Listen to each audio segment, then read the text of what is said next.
Béninoises, Béninois, mes chers compatriotes, il y a 60 ans, notre pays annonçait au monde sa souveraine volonté de se construire en nation et de se déterminer en État libre. En ces instants où nous nous apprêtons à célébrer le souvenir de cette mémorable proclamation, il est de mon devoir de réitérer l'hommage de la nation à mes illustres prédécesseurs qui ont entrepris de poser les jalons de l'édification et du développement de notre commune patrie. C'est donc avec respect que je renouvelle la reconnaissance de la nation à nos valeureux bâtisseurs de regrets et mémoire, que sont messieurs Hubert Koutoukou Maga, Christophe Soglo, Sourou Migan Apiti, Justin Tometin Aomadegbe, Taïrou Kongaku, Maurice Kwandete, Alphonse Allé, Émile Derlin Zinsou, Paul-Émile de Souza et Mathieu Kérékou. J'adresse la même reconnaissance à ceux d'entre eux que nous avons encore la grâce de côtoyer, leur Excellence Nicéphore Dieudonné Soglo et Thomas Boniyayi. C'est avec une reconnaissance tout aussi appuyée que je salue toutes celles et ceux, artisans, paysans, commerçants, salariés du secteur public comme du secteur privé, religieux ou acteurs politiques qui, sous la lumière des projecteurs ou dans l'ombre, contribuent à cette œuvre passionnante et honorable. Mes chers compatriotes, les hésitations qui souvent nous habitent, les erreurs qui caractérisent parfois nos choix, la crainte du changement qui nous cantonne quelquefois dans les acquis éphémères et insuffisants, ne doivent nullement nous stigmatiser et nous faire douter de notre capacité à nous développer nous aussi.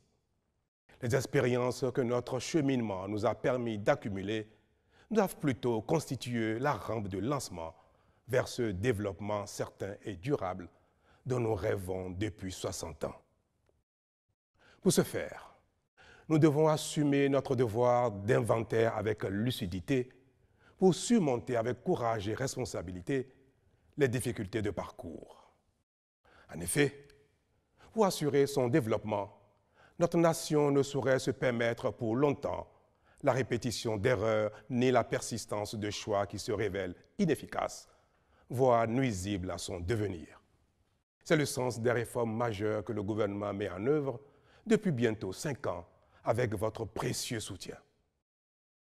Les résultats déjà perceptibles, de plus en plus appréciés et salués à l'international, traduisent la pertinence de l'option en faveur d'une vision claire pour le développement de notre pays et d'une gouvernance rigoureuse dans tous les secteurs, débarrassés de la corruption, des détournements et de la prévarication.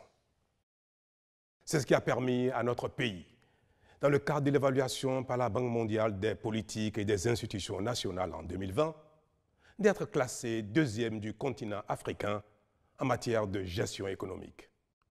Avant cela, en 2019, le Bénin a été classé 1er des pays francophones d'Afrique en matière de transparence budgétaire par une structure internationale d'enquête, partenaire de la Banque mondiale, du FMI et de l'OCDE. Cette rigueur dans la gouvernance, associée aux efforts de chacun, a permis à notre pays, depuis le début de cette année, de sortir de la liste des 25 pays les plus pauvres de la planète et de quitter la catégorie des pays à faible revenu pour intégrer le groupe des pays à revenus intermédiaires. Ces résultats renforcent notre conviction que le sous-développement n'est pas une fatalité dont ne peuvent se soustraire les peuples d'Afrique. Ils nous rassurent davantage que la pauvreté et la misère peuvent être éradiquées quand le travail devient une valeur et constitue la véritable source de revenus, qu'en anticipation, l'organisation, la méthode et la rigueur caractérisent la gouvernance et quand chacun répond de son action devant la loi. Mes chers compatriotes, en ces moments solennels, je me dois encore de remercier et de féliciter chacune et chacun de vous d'avoir consenti des efforts parfois difficiles et accepté quelquefois de renoncer à certains avantages pour permettre la mise en œuvre efficace de cette politique de rigueur nécessaire au développement de notre pays et à son rayonnement. Avec courage, lucidité et détermination, grâce à l'engagement de toutes ces filles et de tous ces fils, notre pays trace désormais les sillons de son parcours vers le développement. Nous devons persévérer dans cette direction afin d'honorer le pari de notre responsabilité collective devant l'histoire. Toutefois, quoique remarquables, ces résultats ne constituent qu'un début de réalisation des conditions minima préalables à l'essor de notre économie. C'est pourquoi nous ne devons point nous en contenter et encore moins arrêter la dynamique si nous voulons les amplifier. Nous devons donc, sans relâche, avec davantage de courage et d'abnégation, accentuer nos efforts en vue de rendre plus concrètes, plus visibles, plus satisfaisantes et plus durables les avancées qui s'observent ici et là. Nous avons toutes les raisons d'y croire, même si chacun ne ressent pas encore dans son quotidien tous les effets réels de ces performances qui pourtant améliorent déjà sensiblement la satisfaction de nos besoins basiques comme l'eau, l'électricité, les soins de santé et l'éducation, les routes, toutes choses préalables au développement collectif et à l'épanouissement individuel. En effet, le propre des communautés humaines, c'est de construire d'abord ce qui est essentiel au bien-être général, mais qui, bien que collectivement acquis, n'est pas toujours mesurable à la dimension individuelle. Or, c'est bien cela qui va nous permettre d'améliorer en premier lieu le confort de vie de chacun et surtout du grand nombre. Mes chers compatriotes, la célébration de cette 60e édition de notre fête nationale intervient dans un contexte tout particulier marqué par la pandémie de la COVID-19. C'est la plus grave crise sanitaire de notre temps. Elle se double d'une crise économique tout aussi préoccupante. Tous les pays sont confrontés, le Bénin aussi. Mais très tôt, le gouvernement en a pris conscience et a engagé des actions hardies pour la contenir. Aussi, avons-nous mis en œuvre une politique de riposte courageuse avec des moyens financiers importants pour l'acquisition de matériel et de médicaments en vue de prévenir la propagation de la pandémie et d'assurer la prise en charge efficace des personnes affectées. Mais en définitive, c'est le respect par chacun des mesures prescrites par le gouvernement et les autorités sanitaires qui renforcera davantage notre résilience collective et nous permettra de triompher plus rapidement de la pandémie.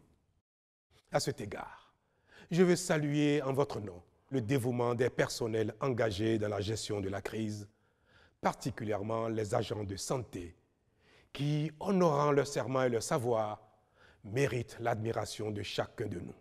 Je veux saluer également la solidarité nationale qui s'est manifestée à travers d'importants dons en numéraire et en nature et exprimer la gratitude de la nation à tous les donateurs.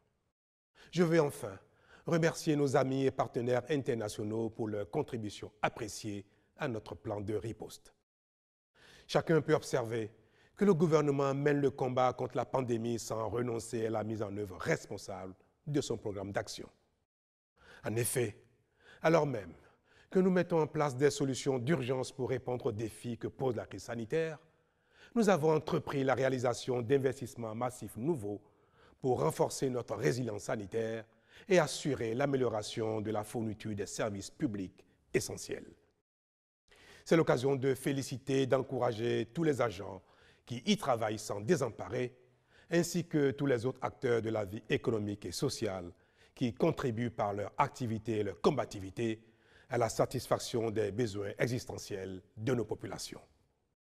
C'est précisément parce que la vie doit continuer et que l'activité économique en est un ressort essentiel que le gouvernement a par ailleurs pris des mesures fortes pour atténuer les effets socio-économiques de la pandémie, pour venir en aide aux acteurs qui ont été les plus éprouvés. Tout cela est l'expression d'un devoir de solidarité exceptionnel. Mes chers compatriotes, la célébration de notre fête nationale, marquant le 60e anniversaire de notre indépendance, nous engage à la conscience résolue de la maturité de notre nation, ainsi qu'à la mesure de la responsabilité qui en résulte. Elle nous impose de sortir définitivement de l'euphorie des indépendances pour construire notre devenir. Car il n'y a pas de réelle indépendance, de réelle liberté sans développement qui nécessite le travail acharné et une prise de conscience effective de nos devoirs. Aussi, Devons-nous, Béninois de l'intérieur comme de l'extérieur, nous mobiliser davantage autour de nos idéaux de fraternité, de justice et de travail pour permettre à notre pays d'accéder à un avenir radieux et d'être de ceux dont la voix compte dans le concert des nations. J'ai foi en notre capacité à construire une nation forte, riche et encore plus solidaire, qui assure à tous une vie décente. Dans cet élan, notre communauté doit demeurer bienveillante à l'égard de ses membres qui se sont mis en marge de ces règles. C'est pourquoi j'accorde à ceux d'entre eux qui en réunissent les conditions légales la grâce nécessaire à leur amendement et à leur insertion sociale. Bonne fête nationale à toutes et à tous.